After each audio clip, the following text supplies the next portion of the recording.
بزرگ عالم تھے حضرت مولانا خادم حسین صاحب رضوی. مولانا خادم حسین رضوی رحمۃ اللہ علیہ کو لوگ صرف تحریک لبیک کے حوالے سے جانتے ہیں، حالانکہ ان کا جو کیریئر ہے وہ بہت پرانا ہے. مولانا بنیادی طور پر ایک استاد تھے، ایک شیخ الحدیث تھے. ان کا جو بیسک کارنامہ ہے وہ یہ ہے کہ وہ درجنوں نہیں سینکڑوں علماء کے استاد ہیں. سینکڑوں علماء کے، یعنی میں نے سوچ سمجھ کے لفظ کہا، انہوں نے سینکڑوں لوگوں کو رسول اللہ کا دین پڑھایا ہے. اور ان کے اب شاگردوں کے شاگرد بھی مدرسوں میں پڑھاتے ہیں. مولانا ایک بڑے غریب سے سادے سے گھرانے میں وہ پیدا ہوئے تھے. انہوں نے بڑی سادہ اور آخر تک زندگی انہوں نے وزاداری والی گزاری، سادگی والی گزاری، حسین گزاری. کسی شخص کے ایک ہوتا ہے کسی کے نظریے سے اختلاف کرنا، ایک ہوتا ہے کسی کے طریقہ کار سے اختلاف کرنا.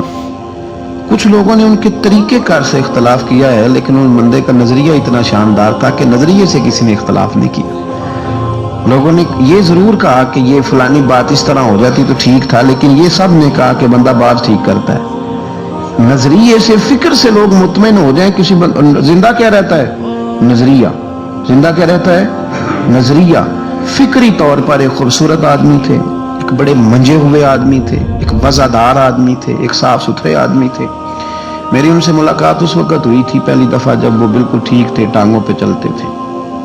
ان کے جو استاد گرامی تھے حضرت مولانا عبدالحکیم صاحب شرف قادری رحمۃ اللہ علیہ، بہت جید عالم تھے. میں ان کو ملنے کے لیے جاتا تھا تو حضرت بھی وہاں پڑھایا کرتے تھے لاہور جامعہ نظامیہ میں. تو وہاں ان سے پہلی ملاقات ہوئی. پھر انہوں نے جو جماعت سب سے پہلے بنائی تھی اس کا نام تھا انجمن فدا، یعنی ختم نبوت.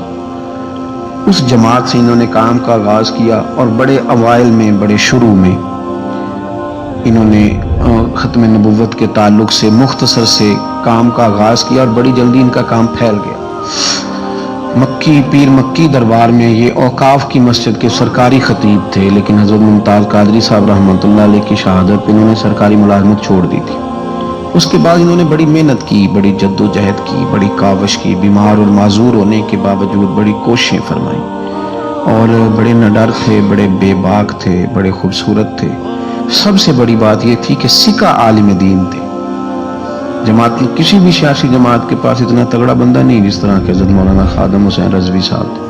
میری ان سے تسلسل جیل جانے سے پہلے میں ملا، جیل سے آئے تو پھر ملا. میں گرچہ ان کی جماعت میں کبھی شامل نہیں ہوا، لیکن فکری طور پر ان سے جو کہ پہلے کا ایک تعلق تھا ابھی بھی.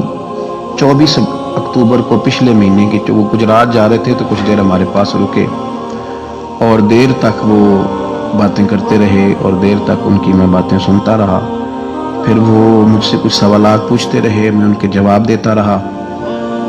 پھر اچانک جو ہے وہ کچھ دن پہلے خبر ملی کہ ان کا طبیعت ان کی بڑی علیل ہے. میں نے تیمارداری کے لیے کچھ ان کے جو قریبی لوگ تھے ان سے رابطہ کیا، بتایا کہ آپ ٹھیک ہیں، آپ تھوڑے بیمار ہیں.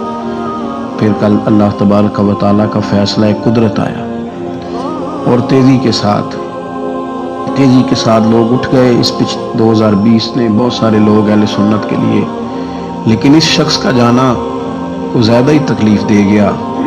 دل مائل نہیں ہوا، میں تو ناشتہ نہیں کر پایا طبیعت. اور میں نے پہلی دفعہ فیصلہ کیا تھا میں جمعہ نہیں چھوڑا کرتا.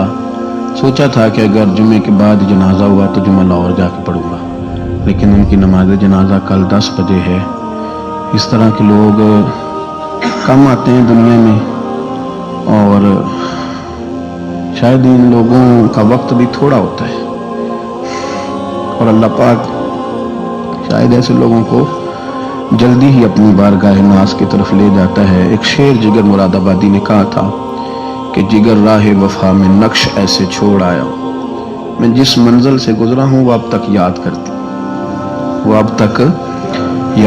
ہے. اور مجھے نا ایک دفعہ کسی شخص نے کہا کہ آپ کے خاندان کا قبرستان کہاں کر کے ہے. لوگ لکھنے والے جو لوگ ہوتے ہیں وہ پوچھتے رہتے ہیں کہ اس بندے نے کیا وصیت کی ہے، تحریری والے لوگ. تو میں نے انہیں کہا کہ قبر بھی بانی جائے گی. تو مجھے کہنے لگے کہ کس طرح کر کے پتہ چلے گا. تو میں نے کہا تے اکھاں جدوں میٹیاں تو پھر زمانہ مینوں روے گا، اپنا تے اپنا بیگانہ مینوں روے گا. تو جدوں نہ میں دسیا میں خارا نوں میں خانے وچ، پھر جام ٹوٹ جان گے میں خانہ مینوں روے گا.